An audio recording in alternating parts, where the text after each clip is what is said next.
नमस्कार दोस्तों, मैं Dharmendra Verma online study with DK में आपका बहुत बहुत स्वागत करता हूं। जैसा कि आप सभी क्या स्पेशल लेकर आ रहा हूं, तो आज बाल विकास में विविध अधिगमकर्ताओं की समझ, इसमें टॉप 65 प्रश्न आपको दूंगा, जिसमें आपके प्रतिभाशाली बालक से सम्मिलित होंगे, मध्य बुद्धि बालक, पिछड़े बालक, समस्यात्मक बालक, विकलांग बालक और बाल अपराधी बालक, है ना। इन सभी के बारे में एक एक करके आपको जानकारी भी दूंगा, यानी कि प्रश्न में ही आपको सारी जानकारी दे दूंगा, तो स्किप नहीं करना है ना। और ये आपने ये वीडियो देख लिया तो दूसरा वीडियो देखने की आपको जरूरत नहीं पड़ेगी। इस प्रकार से इस वीडियो को रखा है, समझाया गया है, तो स्किप नहीं करना है, वीडियो को पूरा देखना है। अंत में जरूर बताना है कि वीडियो आपको कैसा लगा। यदि अच्छा लगे तो क्या करना, आपको लाइक जरूर करना है ना, नहीं लगे तो डिसलाइक कर दीजिएगा, ताकि हमें पता चल सके भैया इस वीडियो में क्या हमें इंप्रूव करना है। कमेंट के माध्यम से बता दीजिएगा। तो शुरुआत करते हैं। आज का पहला प्रश्न आपसे पूछा गया है कि प्रतिभाशाली बालकों की बुद्धि लब्धि होती है। यहाँ पर देखिए, आप आपका आकलन भी कर सकते हैं कि भाई इन 65 प्रश्नों में आप कितने नंबर ला रहे हैं ना, क्योंकि आप आकलन भी कर सकते हैं ना। तो प्रतिभाशाली बालकों की बुद्धि लब्धि पूछा गया है, 50 से अधिक, 140 से अधिक, 80 से 100 या फिर 90 से 110। क्या होगा भैया, बताओ। तो यहां पर करेक्ट आंसर होगा आपका, देखिए प्रतिभाशाली बालकों की जो बुद्धि लब्धि होती है वो 140 से अधिक होती है। कितनी होती है? 140 से अधिक होती है। और किसके द्वारा बताया गया था? तो ये आपका टर्मन के द्वारा बताया गया था। आगे हम बात करेंगे, जैसे कि यहाँ पर देखिए समझाया भी गया है, जैसे कि हमने आपको बताया, उत्तर आपका क्या होगा, 140 से अधिक होगा। सबसे पहले बात कर लेते हैं कि भैया प्रतिभाशाली बालक होते कौन से। तो जिन बालकों की बुद्धि या जो मानसिक क्षमता जो सामान्य बालक होते हैं उनसे यदि अधिक होती है, तो इस प्रकार के बालकों को क्या कहा जाता है? प्रतिभाशाली बालक कहा जाता है। यहाँ पर उदाहरण भी हम आपको बताएंगे। उसके पहले यदि आपको पता नहीं है तो मैं आपको बता दूं, टर्मन और मेसिल। वैसे टर्मन यहाँ पर नाम आता है कि टर्मन ने बुद्धि लब्धि, जो आपके प्रतिभाशाली बालक होते हैं उनकी कितनी बताई है, तो 140 बुद्धि लब्धि बताई है, या फिर 140 प्लस जो होते हैं वो आपके प्रतिभाशाली बालक होते हैं। यदि उदाहरण हम जाने कि प्रतिभाशाली बालक होते क्या है, उदाहरण के तौर पर हम जाने तो ऐसे बच्चा जो भी अभी तो कितनी कक्षा में, कक्षा 5 में पढ़ रहा है, लेकिन वो कक्षा 7 और 8 के जो गणित के जो प्रश्न है उसको यदि हल कर रहा है, तो वो किस प्रकार का बालक होगा? प्रतिभाशाली बालक होगा। वो एक अच्छा बालक होगा, है ना। उसकी जो आपकी बुद्धि लब्धि है वो बड़ी हुई होगी, यानी कि 5वीं कक्षा में होते हुए भी वो 7वीं और 8वीं की जो गणित है उनके प्रश्नों को आसानी से वो हल कर रहा है ना। तो ये बच्चे किस प्रकार के होते हैं? प्रतिभाशाली बालक होते हैं, प्रतिभाशाली बच्चे होते हैं। तो एक एक करके इनके बारे में हम इनकी विशेषता वगैरह सारे जानेंगे। जैसे जैसे प्रश्न आएंगे वैसे वैसे आपको बताते जाएंगे, है ना। अब यहाँ पर जैसे कि टर्मन, जैसे कि सीधा सीधा पूछ लिया कि प्रतिभाशाली बालकों की बुद्धि लब्धि कितनी होती, तो वो होती है आपकी 140 प्लस, यानी कि 140 से प्लस, है ना। लेकिन यदि क्रो एंड क्रो के बारे में पूछ ले प्रश्न में, यदि ये भी आ सकता है कि क्रो एंड क्रो ने प्रतिभाशाली बालकों की बुद्धि लब्धि कितनी बताई है, 90 से अधिक, 140 से अधिक, 130 से, या फिर 110 से। तो यहां पर मैं आपको बता दूं, टर्मन पूछे या फिर सीधा सीधा पूछे, आंसर आपका होगा 140 से अधिक। लेकिन क्रो एंड क्रो के बारे में पूछे तो इनके द्वारा जो प्रतिभाशाली बालकों की बुद्धि लब्धि बताई वो कितनी बताई भैया? 130 से अधिक बताई है। ये याद रखिएगा, इंपोर्टेंट है, ध्यान दीजिएगा। जैसे कि यहाँ पर मैंने लिखा हुआ है कि क्रो एंड क्रो ने जो आपकी बुद्धि लब्धि बताई है वो 130 से अधिक बताई। ने दो प्रकार बताए हैं प्रतिभाशाली बालक के। क्या बताए हैं? कि ऐसे बालक जिनकी बुद्धि लब्धि 130 से अधिक होती है, तथा जो सामान्य दर्जे के बालक होते हैं उनमें सभी बातों में श्रेष्ठ हो। इससे जो सामान्य बालक होते हैं उनमें सभी में वो श्रेष्ठ हो, उस बालक को क्या कहते हैं? प्रतिभाशाली बालक कहते हैं। ये किसके द्वारा कहा गया? आपके क्रो एंड क्रो के। दो प्रकार बताए, तो एक प्रकार तो ये हो गया। दूसरा प्रकार इनके द्वारा बताया गया कि वे बालक भी प्रतिभाशाली बालकों की श्रेणी में आते हैं जो किसी विशिष्ट क्षेत्र, जो एक क्षेत्र होता है, जैसे कि वो कला में हो गया, अभिनय हो गया, संगीत, खेल, कोई सा भी वो आपका क्षेत्र हो सकता है, उसमें यदि वो अच्छा कार्य कर रहा है, उसकी प्रतिभा का प्रदर्शन कर रहा है, तो वो बालक को भी किसमें रखा गया है? क्रो एंड क्रो के द्वारा प्रतिभाशाली बालकों के अंतर्गत रखा गया है। तो दो प्रकार बताए हैं, याद रखिएगा, है ना। चलिए तीसरे प्रश्न की बात करें, किसके अनुसार। देखिए प्रश्न मैंने कुछ इस प्रकार रखे हैं, जैसे कि यहाँ पर अभी बात किसकी हो रही है? प्रतिभाशाली बालक की। तो जितने भी प्रतिभाशाली बालक के मैंने प्रश्न रखे वो एक एक करके आ जाएंगे। उसके बाद में सृजनात्मक बालक, उसके बाद में आपका मंद बुद्धि बालक, ये सारे एक एक करके आपको मिल जाएंगे, है ना। तो ताकि किसी प्रकार से आपको कंफ्यूजन भी नहीं होगा। तो तीसरा प्रश्न यहाँ पर दिया हुआ है, किसके अनुसार विशिष्ट बालक वह है जो किसी एक अथवा कई गुणों की दृष्टि से सामान्य बालक से पर्याप्त मात्रा में भिन्न होता है। ये किसके द्वारा कहा गया? टर्मन है, क्रो एंड क्रो, या फिर स्किनर। अच्छा प्रश्न है ये आपका कथन है, और कथन भी आपके एग्जाम में पूछे जाते हैं। तो सही आंसर क्या होगा? ये आपका हेड द्वारा क्या कहा गया भैया? कि विशिष्ट बालक वह है जो किसी एक अथवा कई गुणों की दृष्टि से जो सामान्य बालक से पर्याप्त मात्रा में क्या होते भैया, भिन्न होते। किसके द्वारा कहा गया है, ये हेक के द्वारा कहा गया है ना। अगला प्रश्न, प्रतिभाशाली शब्द का प्रयोग उन 1% बालकों के लिए किया जाता है जो सबसे अधिक बुद्धिमान होते हैं। ये किसका कथन है, किसका कथन है भैया, गैरेट, गैरिसन, स्किनर एवं हैरीमैन, क्रो व क्रो। ये इंपोर्टेंट आपका कथन है, याद कर लीजिएगा। किसके द्वारा कहा गया है ये, तो भैया ये स्किनर के द्वारा कहा गया है। स्किनर एवं हैरीमैन का कहना है कि भैया आपका जो 1% बालक होते हैं उनमें जो सबसे अधिक बुद्धिमान होते हैं, 1% बालक की बात कर रहे हैं, उनको इनके द्वारा प्रतिभाशाली शब्द दिया गया है या उनके द्वारा प्रतिभाशाली बालकों के श्रेणी में उनको रखा गया है। स्किनर एवं हैरीमैन आपका क्या होगा यहाँ पर करेक्ट आंसर होगा।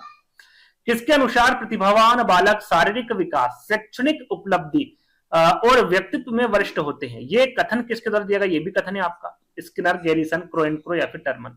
तो ये कथन दिया था आपका टर्मन के द्वारा, याद रखिएगा, इंपोर्टेंट कथन है ये भी, टर्मन के द्वारा दिया गया कथन है। ज्यादा समय आपका, चाहे ये वीडियो हो या फिर किसी वीडियो में, हम किसी भी प्रकार से कोई अलग बात नहीं करते हैं, प्रश्न फेस टू फेस आपको बात करते हैं, यानी प्रश्न के बारे में ही आपको बताते हैं। तो आपको वीडियो यदि पसंद आता है तो अपने दोस्तों के साथ शेयर कर दीजिएगा, वीडियो को लाइक भी कर दीजिएगा। छठवां प्रश्न आपका, प्रतिभाशाली बालक की विशेषता पूछी गई है। यहाँ पर जितनी भी इंपोर्टेंट विशेषता है इसके बाद में बताऊंगा। सबसे पहले हम विकल्पों को जान लेते हैं। मानसिक प्रक्रिया में तीव्रता बिल्कुल होता है प्रतिभाशाली बालक। दैनिक कार्य में विभिन्नता भी पाई जाती है, इसमें पढ़ने लिखने में अधिक रुचि भी इसमें पाई जाती है।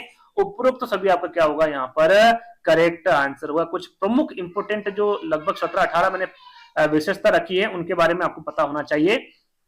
जो ये भाई प्रतिभाशाली बालक होता है वो पढ़ने लिखने में अधिक रुचि रखता है, उसके शब्द भंडार व्यापक होते हैं, है ना, कठिन विषयों में अधिक रुचि वो रखता है, मानवीय गुणों का समावेश उसमें होता है, ज्ञानेंद्रियों का तीव्रता से विकास होता है। वैसे जैसे मैंने 4 विकल्प बताए हैं, इनमें से किसी भी प्रकार के विकल्प आपको एग्जाम में देखने को मिल सकते हैं। तो सामान्य ज्ञान का अधिक अच्छा होना आपका प्रतिभाशाली बालक में हो सकता है। निर्देशन की कम आवश्यकता होती है। अमूर्त विषयों में अधिक रुचि, अमूर्त है ना, मूर्त की बात नहीं की जा रही, अमूर्त विषयों में अधिक रुचि, बुद्धि परीक्षाओं में अधिक अंक लाता है, अंतरराष्ट्रीय अधिक होती है उसकी, है ना, क्रियाकलापों में भिन्नता पाई जाती है, समस्या समाधान में वो शीघ्रता करता है, उसका समाधान ढूंढ लेता है समस्या का, है ना, तीव्र तर्क शक्ति होती है, विद्यालय कार्य व गृह कार्य करने में शीघ्रता करता है, नेतृत्व की क्षमता उसमें अधिक होती है, सामाजिक और संवेगात्मक दृढ़ता उसमें होती है, उच्च बुद्धिलब्धि उसमें होती है, जैसे कि आपको बताया था 140 से प्लस, है ना, क्रो के द्वारा 130 प्लस बताया था, है ना, स्वतंत्र निर्णय लेने की क्षमता ये रखता है प्रतिभाशाली बालक। तो ये 18 जो मैंने आपको यहाँ पर क्षमता ऐश्वर्य विशेषताएं बताई है, इनके बारे में आपको पता होना चाहिए। अच्छी चीजें सारी किसमें होगी, आपकी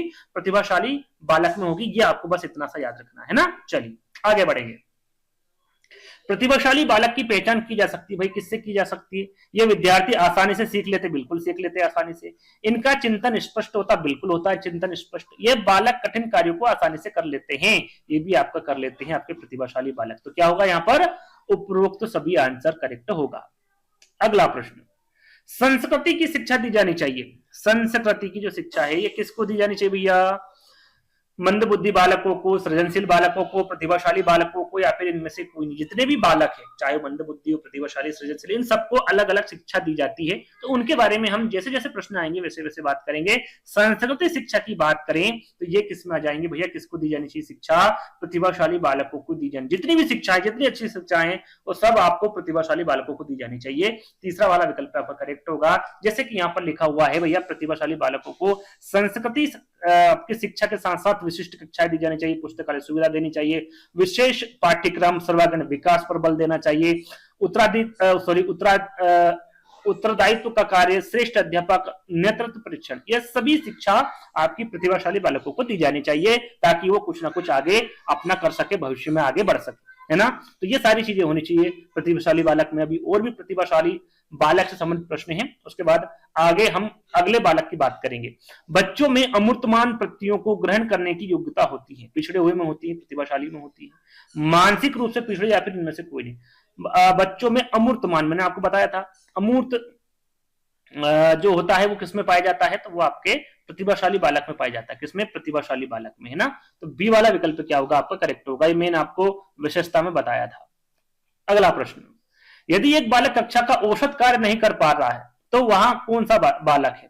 लगभग मेरे को लग रहा 9 प्रश्न आपके प्रतिभाशाली बालक के खत्म हो गए। अब यहाँ पर कौन सा बालक है भैया जो कक्षा का औसत कार्य भी नहीं कर पा रहा है, यानी जिस कक्षा में वो है उसका भी कार्य वो नहीं कर पा रहा है, वो अपसारी बालक होगा, पिछड़ा बालक होगा, समस्याग्रस्त बालक होगा या फिर प्रतिभाशाली बालक होगा। तो प्रतिभाशाली बालक तो हो ही नहीं सकता, वो तो सारे कार्य क्या है, वो अगली क्लास का कार्य कर रहा है, अगले क्लास की जो गणित का सब्जेक्ट है, अन्य सब्जेक्ट है, उनको वो आसानी से हल कर पा रहा है, तो ये प्रतिभाशाली बालक तो हो ही नहीं सकता। अब क्या होगा, तीन विकल्प आपके सामने बचे हैं, तो तीन विकल्प में सही आंसर होगा जो बालक कक्षा का औसत कार्य भी नहीं कर पा रहा है उसे पिछड़ा बालक कहा जाएगा। कौन सा बालक भैया, पिछड़ा बालक। अब पिछड़ा बालक से संबंधित हम यहाँ पर प्रश्न जानेंगे, एक प्रश्न शायद और आ चुका है ना, हाँ, ये प्रतिभाशाली बालक का जान लेते हैं। उसके बाद में प्रतिभाशाली, मुझे लगता है ये आपका एक प्रश्न ये आ गया बीच में है ना, ये वाला प्रश्न एक बीच में आ चुका है। अभी प्रतिभाशाली बालकों के ही प्रश्न चलेंगे, दो चार प्रश्न हो रहे हैं, उसके बाद में हम आगे जानेंगे दूसरे बालक के बारे में।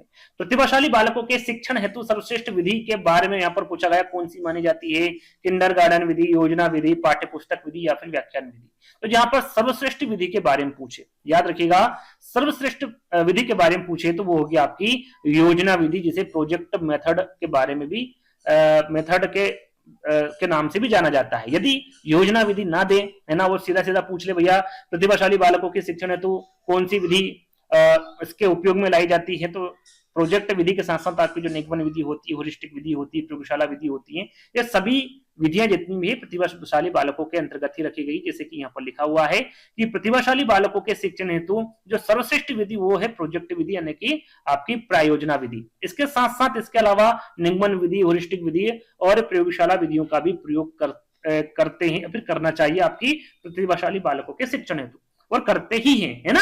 तो ये याद, इन विधियों के बारे में भी आपको याद होना चाहिए। कभी कभी प्रायोजन विधि दे देंगे, साथ में निगमन विधि, ह्यूरिस्टिक विधि, प्रयोगशाला, इनमें से दो विधियों के नाम दे देंगे और आपके जो विकल्प रहेंगे वो अलग रहेंगे, तो आपको इन तीनों चारों विधियों के बारे में पता होना चाहिए।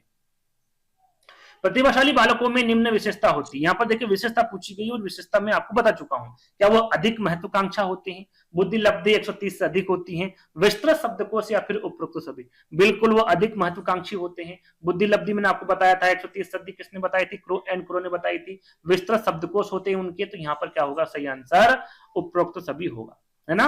अगला प्रश्न, प्रतिभाशाली बालक वहां है जो अपने उत्पाद की मात्रा, दर तथा गुणवत्ता में विशिष्ट होता है। यहाँ जो कथन है ये किसके द्वारा दिया गया भैया, टर्मन एवं ओडन द्वारा, केरल एंड मार्टिन्स के द्वारा, टेलर के द्वारा या फिर इनमें से कोई नहीं। तो याद रखिएगा ये भी इंपोर्टेंट कथन है, कथन देने वाले होंगे आपके टेलर, RW टेलर द्वारा यह कथन दिया गया है।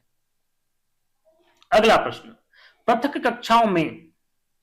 कक्षाओं में संवर्धन कार्यक्रमों का प्रयोग शिक्षा के लिए किया जाता है। किन शिक्षाओं के लिए किया जाता है, किन बालकों के लिए किया जाता है, प्रतिभाशाली बालकों के लिए किया जाता है क्या, निम्न शैक्षिक उपलब्धि बालकों के लिए, प्रतिभाशाली एवं निम्न शैक्षिक उपलब्धि बालकों के लिए, या फिर इनमें से कोई नहीं।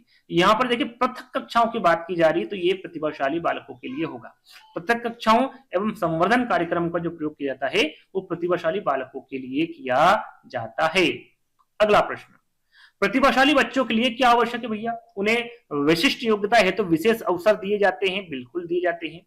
उन्हें असाधारण होने की अनुभूति कराई जाए, देखिए उन्हें असाधारण होने की अनुभूति नहीं कराई जाती है, उन्हें लगातार पुरस्कार लगातार नहीं दिए जाते। क्या होगा सही आंसर आपका, उन्हें विशिष्ट योग्यता है तो विशेष अवसर दिए जाए, है ना। ये प्रतिभाशाली बच्चों के लिए आवश्यक है। यहाँ पर देखिए विकल्प भी आपका इनमें से सभी, तो जैसे कि मैंने अभी तक विकल्प आपको जितने बताए, प्रश्न बताए, उनमें अधिकतर उपरोक्त सभी आंसर थे, लेकिन यहाँ पर इनमें से सभी नहीं होगा। प्रश्न को हमेशा आपको ध्यान से पढ़ना है, चारों विकल्पों को ध्यान से पढ़ना है, उसके बाद ही आपको आंसर देना हो, चाहे यहां हो या फिर एग्जाम में हो, प्रश्न को हमेशा ध्यान से पढ़ना है ना।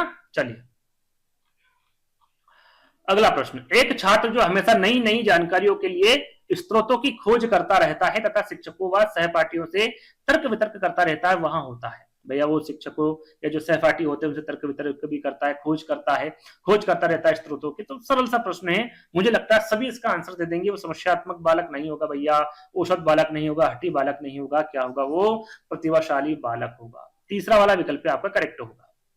प्रतिभाशाली होने का संकेत नहीं है भैया, क्या संकेत नहीं है, अभिव्यक्ति की नवीनता बिल्कुल करता है, जिज्ञासा उसमें होती है, सृजनात्मक विचार उसमें आते हैं, लेकिन दूसरों के साथ वो झगड़ा नहीं करता है। तो फोर्थ वाला विकल्प क्या होगा, करेक्ट होगा। विशिष्ट बालकों के अंतर्गत निम्नलिखित में से कौन सा बालक आता है, देखिए विशिष्ट बालकों के अंतर्गत यहाँ पर विशिष्ट बालकों के अंतर्गत जितने भी बालक है सारे के सारे विशिष्ट बालकों के अंतर्गत आते हैं, जैसे कि आपका पिछड़ा बालक हो गया, प्रतिभाशाली बालक हो गया, मंद बुद्धि हो गया, और भी आते हैं जैसे कि आपका समस्यात्मक बालक है, विकलांग बालक है, बाल अपराधी बालक है, सृजनात्मक बालक है, सभी किसके अंतर्गत आते हैं? आपके विशिष्ट बालकों के अंतर्गत आते हैं। तो यहाँ पर क्या होगा सही आंसर? इनमें से सभी होगा। यहाँ पर लिखा भी हुआ है कि विशिष्ट बालकों के ये प्रकार है भैया: प्रतिभाशाली बालक, मंदबुद्धि बालक, पिछड़े बालक, समस्यात्मक बालक, विकलांग बालक, बाल अपराधी बालक और सृजनात्मक बालक। ये 6-7 जो प्रकार है किसके होंगे? आपके विशिष्ट बालकों के प्रकार होंगे, ये इसी के अंतर्गत आते हैं, है ना। चलिए अगला प्रश्न, किसी बालक में मनोलैंगिकता, साहस तथा लगन जैसे गुण हो तो वहां बालक क्या कहलाता है? यहाँ पर प्रश्न बदल चुके हैं, मैं फिर आपको बता रहा हूं। अब यहाँ पर प्रतिभाशाली बालक के प्रश्न समाप्त हो चुके हैं। अब यहाँ पर आ गया भैया मौलिकता, साहस और लगन। जैसे यदि जिस बालक में गुण पाए जाते हैं तो क्या कहलाता है? सृजनशील बालक, प्रतिभाशाली बालक, पिछड़ा बालक या फिर समस्यात्मक बालक। तो इस प्रकार का बालक होगा भैया सृजनशील बालक। क्या होगा? ये जो बालक आएगा आपका सृजनशील बालक में आ जाएगा। उदाहरण के तौर पे मैं समझाऊंगा। देखिए एक उदाहरण मैंने यहाँ पर रखा है, कुछ भी हो सकता है, शिक्षक हो सकता है, कोई सा भी पद हो सकता है। यदि वो उस पद पर कार्यरत है और वो कोई से भी क्षेत्र उसको अच्छा लगता है या फिर वो कोई से क्षेत्र में अच्छा करना चाहता है। देखिए यहाँ पर लिखा हुआ कोई व्यक्ति शिक्षक पद पर कार्यरत है लेकिन उसे पेंटिंग करने का बहुत शौक है ना। यदि दूसरे क्षेत्र में वो पारंगत है और वो सरकारी नौकरी कर रहा है या फिर अन्य क्षेत्र में है तो वो अच्छी पेंटिंग बना लेता है, तो वह अपने शिक्षक पद को छोड़कर पेंटिंग के क्षेत्र में अपना मुकाम बनाना चाहता है और बना भी सकता है। तो ऐसे जो व्यक्ति होते हैं, ऐसे जो बच्चे होते हैं, वो किस में चले जाते हैं भैया? वो सृजनात्मक या फिर सृजनशील बालक में चले जाते हैं। उनमें ये गुण विद्यमान होता है और इस प्रकार के सारे बच्चे या फिर व्यक्ति कैसे होते हैं? सृजनात्मक कह लीजिए या फिर सृजनशील बालक कह लीजिए, है ना। याद रखिएगा, इंपोर्टेंट है। आगे हम बात करेंगे निम्न में से कौन सी सृजनात्मकता की विशेषता नहीं है? मौलिकता, उत्पादकता, अपरिवर्तनशीलता या फिर नवीन ज्ञान की खोज। तो जब हम सृजनात्मकता की बात करते हैं या फिर सृजनशील बालक की हम बात करते हैं तो उसमें उत्पादकता, मौलिकता, नवीन ज्ञान की खोज करना सृजनात्मकता में आता है, अपरिवर्तनशीलता नहीं आता है। यहाँ पर कुछ चीजें मैंने लिखी हुई है, इनकी विशेषता लिखी हुई है जिनके बारे में आपको पता होना चाहिए। जो सृजनशील बालक है वो नवीन ज्ञान की खोज करता है, मौलिक निर्माण की योग्यता, स्वतंत्र निर्णय क्षमता लेने का वो आदि होता है, यानी कि अधिक उसमें पाया जाता है, रचनात्मक कार्यों में रुचि होती है, धारा प्रभावित या निरंतरता पाई जाती है, नवीन आविष्कारों में रुचि होती है। किसकी? सृजनशील बालक में, है ना। ये सभी की सभी जो 5-6 विशेषता मैंने आपको बताई है, ये सभी की सभी सृजनशील बालक की विशेषता है। स्क्रीनशॉट ले लीजिएगा, जब भी आपको समय मिले पढ़ लीजिएगा। अगला प्रश्न है आपका यहाँ पर कि सृजनात्मक बालक में निम्न में से कौन सा गुण नहीं पाया जाता? कौन सा गुण है जो नहीं पाया जाता? खोजपूर्ण प्रवृत्ति, अच्छी अंतर्दृष्टि, क्रियाशीलता या फिर सीमित रुचि। सृजनात्मक बालक में निम्न में से कौन सा गुण नहीं पाया जाता? नेगेटिव प्रश्न है, क्या होगा सही आंसर? जल्दी बताओ। खोजपूर्ण प्रवृत्ति में आपको बता चुका, अच्छी अंतर्दृष्टि, क्रियाशीलता, लेकिन सीमित रुचियां उसमें नहीं होती है, अधिक होती रुचियां, है ना। तो जो डी वाला विकल्प होगा ये करेक्ट होगा। वहां बालक जो सामान्य स्थिति से अलग हटकर सोच का विकास करता है एवं नवीन आविष्कार करने में सफल होता है, वो क्या कहलाता है? प्रतिभाशाली, सृजनशील, बुद्धिमान या फिर समस्यात्मक बालक क्या कहलाता है?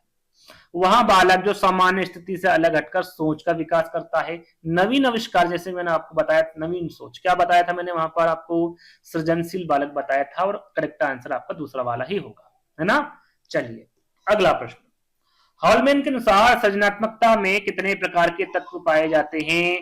2 प्रकार कहने का मतलब है कि हॉलमैन ने कितने प्रकार बताए सृजनात्मकता के? सीधे सीधे प्रश्न पूछा गया है। 2 प्रकार, 4 प्रकार, 6 प्रकार या फिर 8 प्रकार।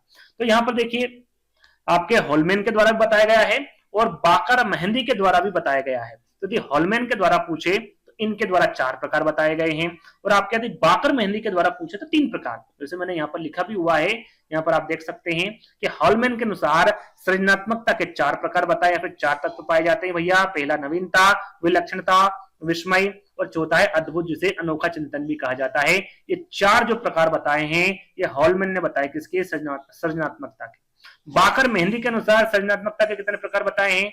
3 प्रकार बताए हैं। मौलिकता, प्रवाहिकता और लचीलापन, ये 3 प्रकार किसने बताए हैं? बाकर मेहंदी। किसके? सृजनात्मकता के, याद रखिएगा, है ना। चलिए असामान्य बालकों की पहचान किस प्रकार कर सकते हैं? अब यहाँ पर असामान्य बालकों के बारे में पूछा गया है।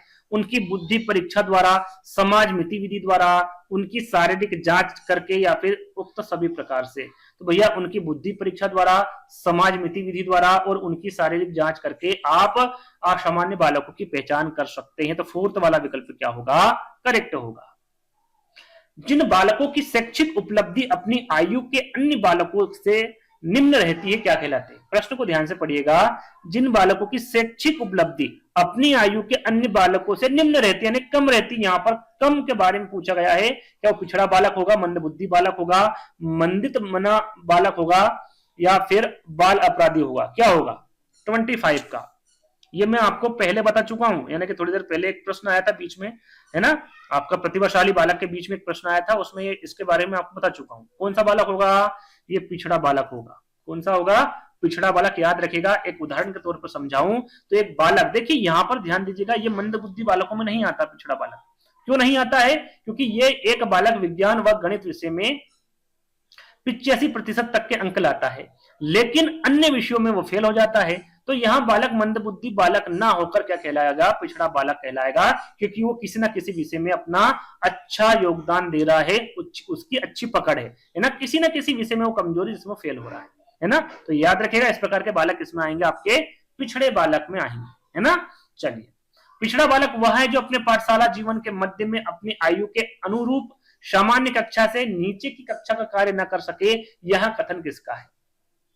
सीरियल बर्ट का, टर्मन का, टेलर का या फिर मार्टिन्स का? अच्छा कथन है, आपको पता होना चाहिए भैया किसका कथन होगा ये। तो ये आपका सीरियल बर्ट का कथन होगा। किसका होगा? सीरियल बर्ट का कथन होगा। दो कथन और बताऊंगा जिसके बारे में आपको पता होना चाहिए। यदि आपसे पूछे कि सामान्यतः पिछड़े बालक की श्रेणी में वे बालक आते हैं जिनकी शैक्षिक उपलब्धि उनकी स्वाभाविक योग्यता से कम होती हैं, तो ये बाटल हॉर के द्वारा कहा गया है। यदि आपसे पूछा जाए कि पिछड़ा बालक वहां होता है जो अपनी आयु स्तर के बालकों की तुलना में उल्लेखनीय शैक्षणिक क्या होगा भैया? शैक्षिक कमजोरी प्रस्तुत करते हैं, इस प्रकार के बालक को क्या कहा गया? पिछड़ा बालक। किसके द्वारा? सोनेल के द्वारा कहा गया है। तो दो कथन और याद कर लीजिएगा, इंपोर्टेंट हैं। आगे हम बात करेंगे 27वें प्रश्न की। तो मानसिक रूप से पिछड़े बालकों के लिए निम्न में से कौन सी व्यू रचना कार्य करेगी? कार्यों को मूर्त रूप से समझना, विद्यार्थियों को लक्ष्य निर्धारित करने के लिए प्रोत्साहित करना, स्वयं अध्ययन के अवसर प्रदान करना या फिर सहायता के लिए बाहर के संसाधनों को प्राप्त करना? क्या होगा सही आंसर? यहां पर देखिए, मानसिक रूप से पिछड़े बालकों के बारे में बात की जा रही। मैंने आपको अमूर्त कार्यों के बारे में बताया था, वो प्रतिभाशाली बालक करता, लेकिन यहाँ पर कार्यों को मूर्त रूप से समझना यह आपका मानसिक रूप से पिछड़े बालकों के अंतर्गत आ जाएगा। ये आपका व्यू रचना होगा। पहले इस कार्य आपको करना होगा, इस प्रकार के कार्य आपको करना होगा, है ना। तो पहला वाला विकल्प आपको क्या होगा? करेक्ट होगा। पिछड़े बालकों की बुद्धि लब्धि भैया 80 से 90। प्रश्न में ही मैंने आंसर लिख दिया ना, प्रश्न मैंने खुद से बनाया था। चलिए, इसका आंसर आपको पता चल गया। पिछड़े बालक की बुद्धि लब्धि कितनी होती भैया? 80 से 90, है ना।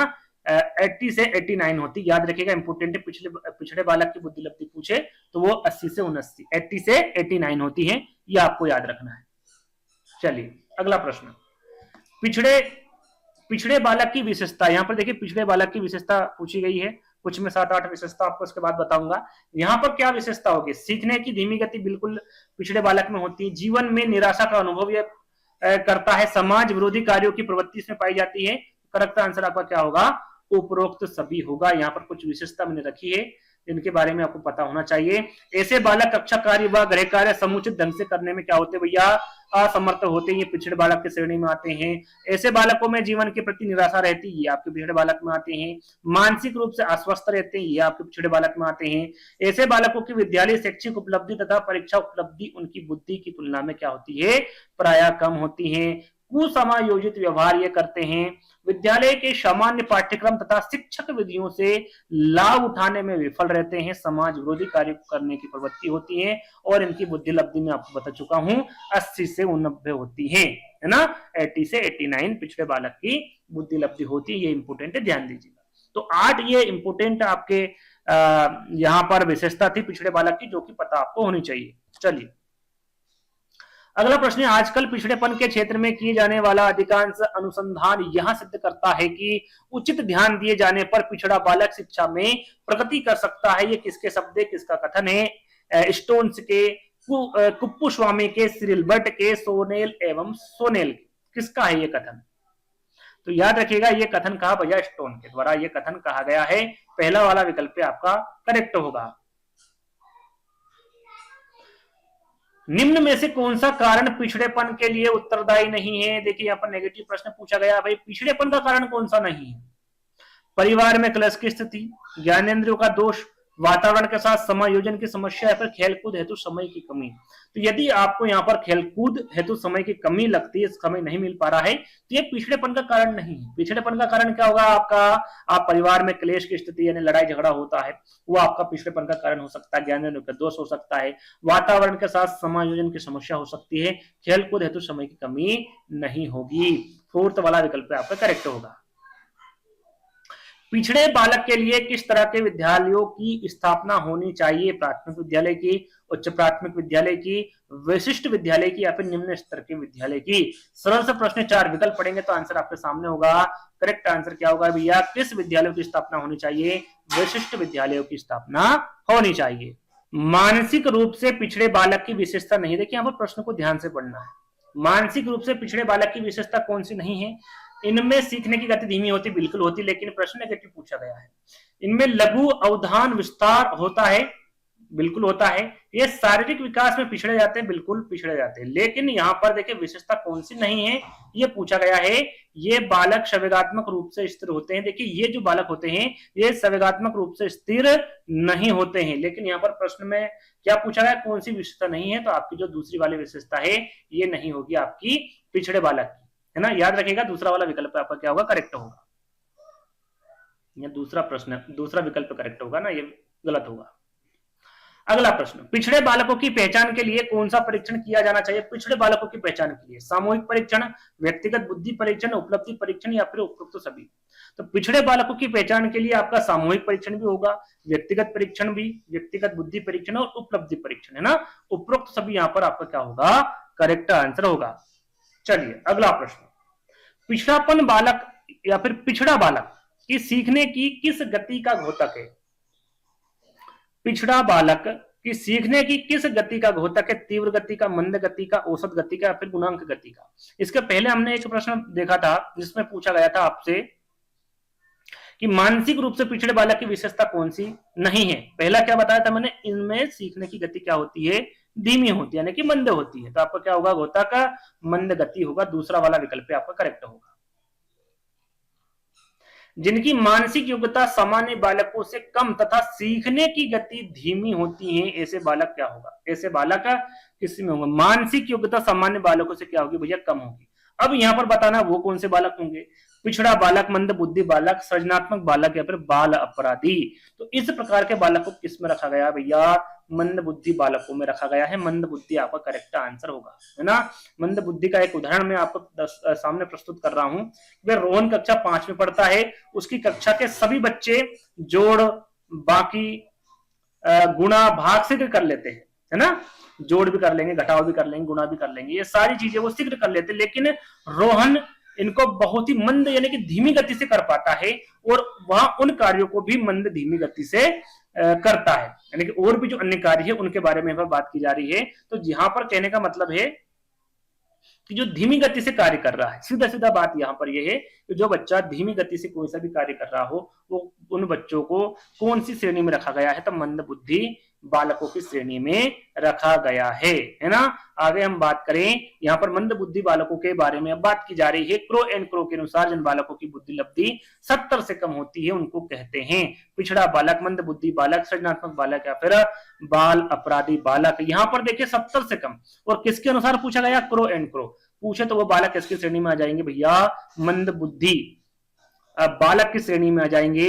यदि यहाँ पर टर्मन के अनुसार पूछा जाता तो इनके द्वारा जो बुद्धि लब्धि बताई गई है मंद बुद्धि बालक की, वो आपके 79 से 90 बताई गई है ना, टर्मन के अनुसार। वैसे यहाँ पर लिखा है, शायद मैंने हाँ लिखा हुआ है कि मंद बुद्धि बालक की टर्मन की बुद्धि लब्धि कितनी बताई? टर्मन ने 76 से 90, 76 नहीं है ना, ये मिसप्रिंट हुआ है, 76 नहीं है, ये 79 है ना, 79 से 90 ये किसके द्वारा बताई गई है? टर्मन के द्वारा। चलिए अगला प्रश्न है, हस्तशिल्प की शिक्षा दी जानी चाहिए। अब ये किसको दी जानी चाहिए? मंदबुद्धि बालकों को, सृजनशील बालकों को, प्रतिभावान बालकों को, या फिर उक्त सभी को। जैसे कि हमने थोड़ी देर पहले जिक्र किया था संस्कृति के बारे में। संस्कृति की जो शिक्षा है हमने प्रतिभाशाली बालकों के लिए बात की थी। अब यहाँ पर हस्तशिल्प शिक्षा की बात की जा रही है। तो ये जो शिक्षा है ये आप मंदबुद्धि बालकों के लिए रख सकते हैं, यानी कि मंदबुद्धि बालक यहाँ पर आपका आएगा। और भी शिक्षा है जिसके बारे में आपको पता होना चाहिए। इसके अलावा मंद बालकों की शिक्षा होगी वो विशिष्ट कक्षा, मॉन्टेसरी पद्धति का प्रयोग आप कर सकते हैं, आत्मविश्वास की भावना का विकास कर सकते हैं, व्यक्तिगत ध्यान देना, श्रव्य दृश्य सामग्री का प्रयोग कर सकते हैं मंदबुद्धि बालकों के लिए। तो ये सारी शिक्षा आपकी मंदबुद्धि बालकों के लिए उपयोगी होगी, ये आपको याद रख लेना है। आगे हम बात करेंगे अगले प्रश्न की, निम्नलिखित में से कौन सा कारक मंदबुद्धि बालकों की विशेषता नहीं। देखिए नेगेटिव प्रश्न यहाँ पर पूछा गया है, कुछ इंपोर्टेंट यहाँ पर मैं विशेषता बताऊंगा, लेकिन यहाँ पर पूछा क्या गया है, नेगेटिव प्रश्न पूछा गया है, कौन सी विशेषता नहीं है मंदबुद्धि बालक की। सीखने की मंद गति, शारीरिक दोष, अमूर्त चिंतन का अभाव, या फिर मौलिकता। यहाँ पर मौलिकता लिखा हुआ, क्या होगा सही आंसर? तो मैंने मौलिकता किसकी बताई थी, याद करिए। चलिए ये प्रश्न आपका क्यूज के तौर पर दे रहा हूं। अभी थोड़ी देर पहले मैंने मौलिकता के बारे में आपको बताया था, ये विशेषता किसकी है, कमेंट्स के माध्यम से आपको बताना है। यहाँ पर इसका क्या सही आंसर होगा भैया, मौलिकता ही होगा, जैसे कि मैं आपको बता चुका हूं। और यहाँ पर आगे हम इसकी विशेषताओं के बारे में जान लेते हैं। वैसे आपके सीखने की मंद गति, शारीरिक दोष और अमूर्त चिंतन का अभाव होता है मंद बुद्धि बालक में। और भी कई यहाँ पर मैंने इनकी विशेषता रखी है। इन बालकों में आत्मविश्वास की कमी होती है जो मंदबुद्धि बालक होते हैं। यहाँ पर देखिए, यदि आपसे मंदबुद्धि बालकों की बुद्धि लब्धि पूछे तो कहीं कहीं आपके 80 से 90 आपको मिल जाएंगे, कहीं कहीं आपको 79 से 90 मिल जाएगा, कहीं कहीं आपको यहाँ पर 80 से 89 मिल जाएगा। तो ये आपको कंफ्यूज नहीं होना है, सभी की सभी बुद्धि लब्धि किसकी होगी, मंदबुद्धि बालक की होगी, है ना। लेकिन यदि यहाँ पर क्रो एंड क्रो के बारे में पूछे कि भैया इसकी बुद्धि लब्धि कितनी बताई गई है क्रो एंड क्रो द्वारा, तो इन्होंने 70 से कम बताई है। इस पर आपको विशेष ध्यान देना है। सीखने की जो मंद गति होती है वो किसकी होती, मंदबुद्धि बालकों की होती है। जटिल परिस्थितियों में सीखने में असफल होते हैं ये बालक हमेशा भय से ग्रस्त होते हैं, सीखी गई बात को अभिव्यक्त नहीं कर सकते हैं आपके मंदबुद्धि वाले बालक। सामाजिक व संवेगात्मक समायोजन तथा सृजनात्मकता का भी इनमें अभाव रहता है, किसमें, आपके मंदबुद्धि बालक में। तो ये 7 जो मैंने विशेषता बताई हैं ये आपकी किसकी होगी, मंदबुद्धि बालक की होगी। आगे हम बात करें, मानसिक रूप से मंद बालकों में कितने प्रकार की बीमारियां देखी गई है। ये इंपोर्टेंट है भैया, 2 प्रकार, 4, 5 या फिर 6। तो हमेशा याद रखिएगा 4 प्रकार की। कितने प्रकार की, 4 प्रकार की। अब 4 प्रकार कौन कौन से, यहाँ पर लिखा हुआ है कि मानसिक रूप से मंद बालकों में 4 प्रकार की बीमारियां देखी जाती है। एक होती है आपकी मंगोलिज्म, दूसरी होती है केटेनिज्म, तीसरी होती है हाइड्रोसिफेली, और चौथी होती है माइक्रोसिफेली, है ना, माइक्रोसिफेली। ये 4 प्रकार की आपकी बीमारियां होती है मानसिक रूप से मंद बालकों में। तो इन चारों प्रकारों के बारे में आपको पता होना चाहिए।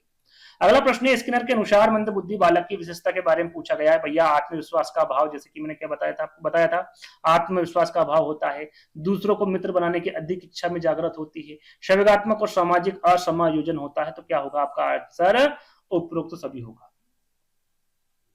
कम गति से सीखने वाले बच्चों के लिए अध्यापक को क्या करना चाहिए, टोली शिक्षण बिल्कुल करना चाहिए, अतिरिक्त ध्यान व शिक्षण बिल्कुल देना चाहिए, प्रोत्साहन उनको करना चाहिए। तो यहाँ पर क्या आएगा करेक्ट आंसर, इनमें से सभी।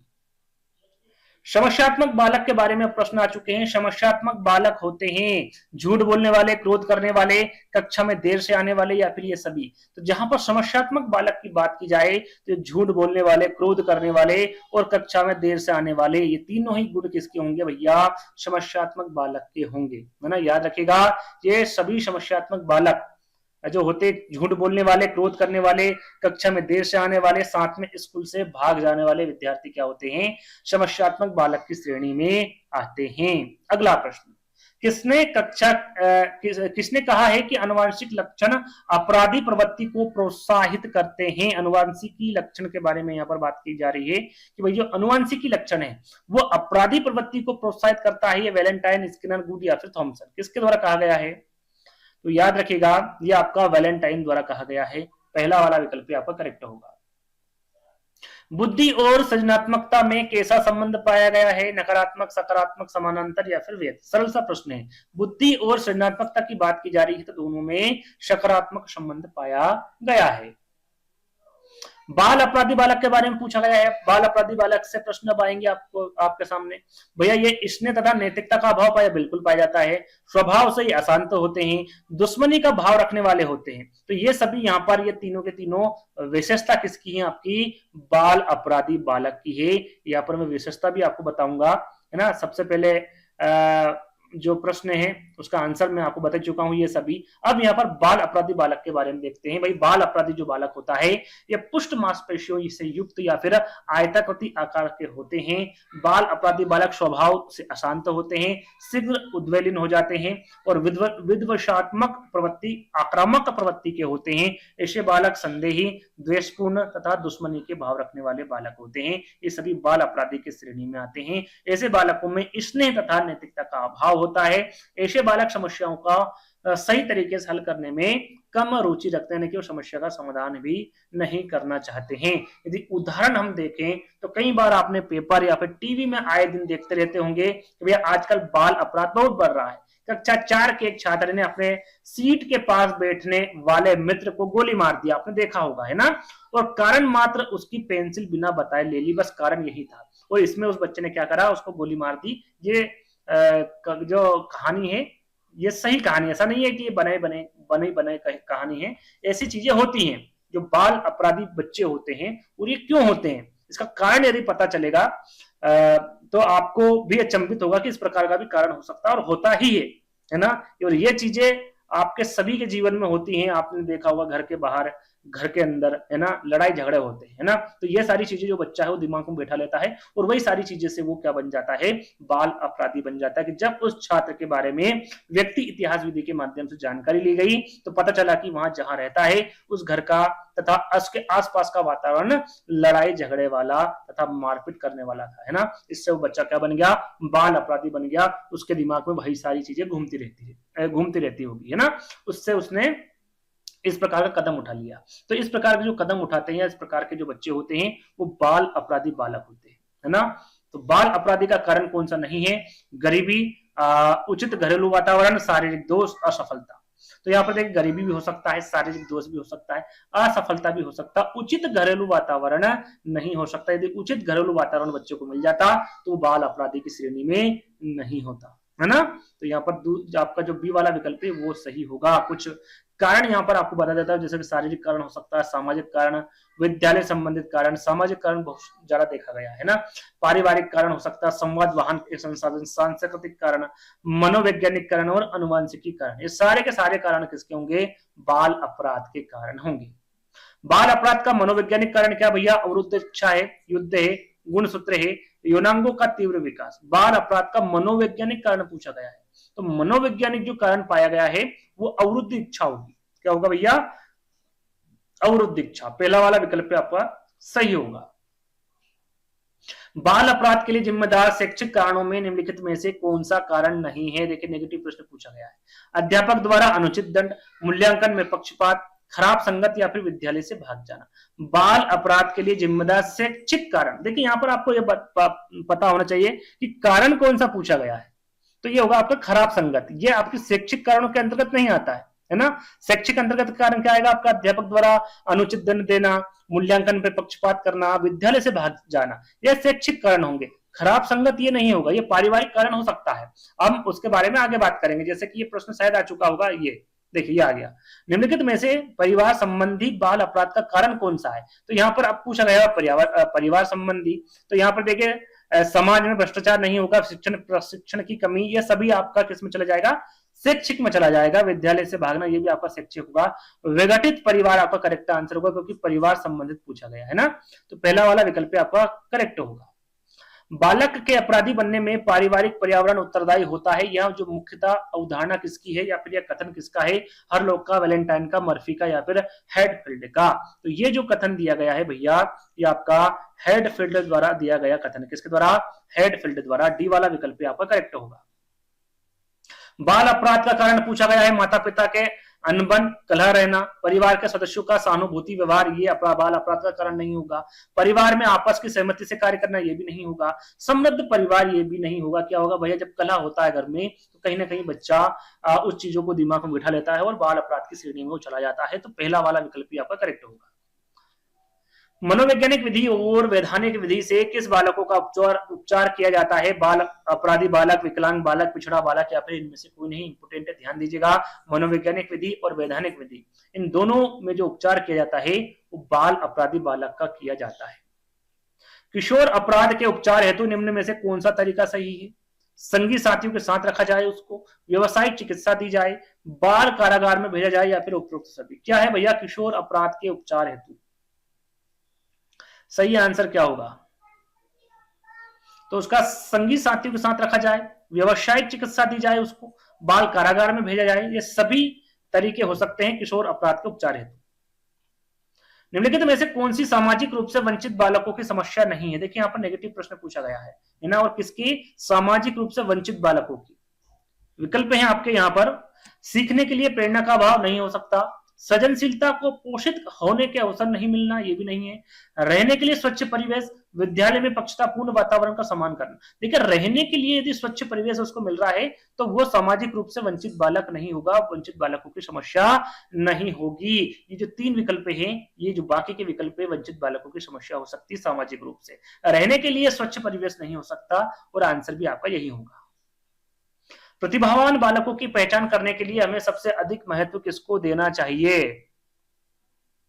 प्रतिभावान बालकों की पहचान है तो अभिभावकों के मत को देना चाहिए। अभिभावक की यहाँ पर कोई वो नहीं होगी, है ना, इसमें कोई इंटरफेयर नहीं होगा। शिक्षक के निर्णय को देना नहीं होगा, समुदाय के विचारों को नहीं, वस्तुनिष्ठ परीक्षणों के परिणाम को देना चाहिए। इससे क्या होगा? उसकी पहचान हो जाएगी कि प्रतिभावान बालक है या फिर नहीं। तो बी वाला विकल्प आपका करेक्ट होगा। निम्नलिखित में से कौन सा बालक अपराध का एक मनोवैज्ञानिक कारक नहीं है? मनोवैज्ञानिक कारक नहीं है। मानसिक संघर्ष, प्रबल कामना, मंद बुद्धि, या फिर राजनीति? सरल सा प्रश्न, 4 विकल्प पढ़ेंगे, आंसर आपके सामने होगा राजनीति, है ना। तीसरा वाला विकल्प आपका करेक्ट होगा। मेरिडिथ के अध्ययन के आधार पर कहा रूप से उन परिवारों के बालक जा सकता है?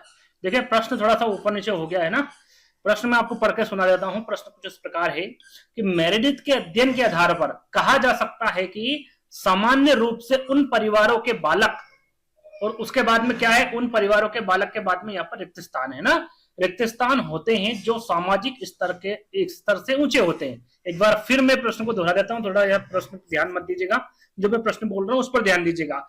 मेरिडिथ के अध्ययन के आधार पर कहा जा सकता है कि सामान्य रूप से उन परिवारों के बालक रिक्त स्थान होते हैं जो सामाजिक स्तर से ऊंचे होते हैं। अब हम पढ़ते हैं विकल्प, वो क्या कम स्वस्थ एवं विकसित होते हैं, अधिक स्वस्थ एवं विकसित होते हैं, अधिक स्वस्थ एवं कम विकसित होते हैं, यहाँ पर स्वस्थ नहीं पर विकसित होते हैं। ये आपकी रीट एग्जाम में पूछा गया प्रश्न है। तो यहाँ पर देखिए मेरिडिथ के अध्ययन के अनुसार बताना था आपको, करेक्ट आंसर क्या होगा आपका? ये अधिक स्वस्थ एवं विकसित होते हैं, बी वाला विकल्प आपका करेक्ट होगा। बालक के मानसिक स्वास्थ्य पर बाधा डालने वाला तत्व कौन सा है? यह पूछा गया है। पारिवारिक संघर्ष, विकास की उत्तम दशाएं, शिक्षक का सहानुभूति पूर्ण व्यवहार, या फिर जनतंत्री अनुशासन? क्या होगा? देखिए यहां पर यदि आप प्रश्न पढ़ेंगे आंसर आपके सामने होगा, सही आंसर होगा आपका पारिवारिक संघर्ष, है ना, पहला वाला विकल्प आपका करेक्ट होगा। जो बालक स्कूल के जीवन के मध्य में अपनी आयु स्तर की कक्षा से एक नीचे की कक्षा का कार्य करने में क्या हो रहा है भैया? वो असमर्थ हो रहा है। तो इस प्रकार का बालक कौन है? इसके बारे में मैं आपको बता चुका हूं। क्या वो पिछड़ा बालक है, मानसिक रूप से मंद बालक है, समस्यात्मक बालक है, या फिर मादक द्रव्य का सेवन करने वाला बालक है? तो ये आंसर मैं आपको बता चुका हूं, जल्दी से इसका आंसर बताइए क्या होगा। तो इस प्रकार का जो बालक होगा वो कैसा होगा भैया? मानसिक रूप से मंद बालक, जैसे मंद बुद्धि बालक भी कहते हैं, जैसे कि हम आपको पहले बता चुके हैं, है ना। चलिए आगे बढ़ेंगे। किशोर अपराध के उपचार हेतु निम्न में से कौन सा तरीका सही है? किशोर अपराध के उपचार हेतु सुसभ्य संगी साथियों के साथ रखना, ये मैं आपको बता चुका हूं ना, ये भी होना चाहिए। व्यवसायिक चिकित्सा भी दी जानी चाहिए, बाल कारागार में भी उसे भेजा जाना चाहिए। तो उपरोक्त सभी आंसर करेक्ट होगा। विद्यालय से पलायन करने वाले बालक के अध्ययन की सबसे उपयुक्त विधि कौन सी भैया? केस स्टडी विधि है, प्रश्नावली विधि है, आत्मनिरीक्षण विधि, या फिर प्रयोगात्मक विधि है? कौन सी विधि सही होगी? अच्छा प्रश्न है ये। देखिए विद्यालय से पलायन करने वाले बालक के अध्ययन की जो सबसे उपयुक्त विधि मानी जाएगी वो केस स्टडी विधि मानी जाएगी, पहला वाला विकल्प आपका करेक्ट होगा। सामाजिक परिवर्तन का सर्वाधिक कार्यकारी कारक कौन सा है? सर्वाधिक कार्यकारी कारक पूछा गया भैया सामाजिक परिवर्तन का, धर्म, शिक्षा, सरकार, या फिर जाति? सरल सा प्रश्न है, क्या होना चाहिए भैया? शिक्षा होनी चाहिए, है ना, बी वाला विकल्प आपका करेक्ट होगा। अगला और अंतिम प्रश्न है ना, 64 प्रश्न थे इसमें, देख लेते, 64 ही थे ना, 64 ही थे ना, 64, ठीक है। बच्चों की झूठ बोलने की आदत को सुधार सकते हैं, किस प्रकार सुधारेंगे भैया? उन्हें उन्हें दंड देकर बिल्कुल नहीं सुधारना भैया, दंड नहीं देना है। झूठ के कुप्रभावों पर भाषण देकर, सच बोलने वाले बच्चों के उदाहरण देकर, या फिर सच बोलने वाले बच्चों को पारितोषिक देकर। तो सच बोलने वाले बच्चों के उदाहरण देकर आप बच्चों की झूठ बोलने की आदत को सुधार सकते हैं। तो तीसरा वाला विकल्प आपका सही होगा। तो यहीं पर आपके जो 64 प्रश्न थे वो यहीं पर आज समाप्त होते हैं। आज का वीडियो आपको कैसा लगा कमेंट्स के माध्यम से बताइएगा। अच्छा लगे तो वीडियो को लाइक करना, शेयर करना है, चैनल को सब्सक्राइब कर लेना है। तो जल्द ही दोस्तों एक नई वीडियो के साथ मिलेंगे, तब तक के लिए धन्यवाद।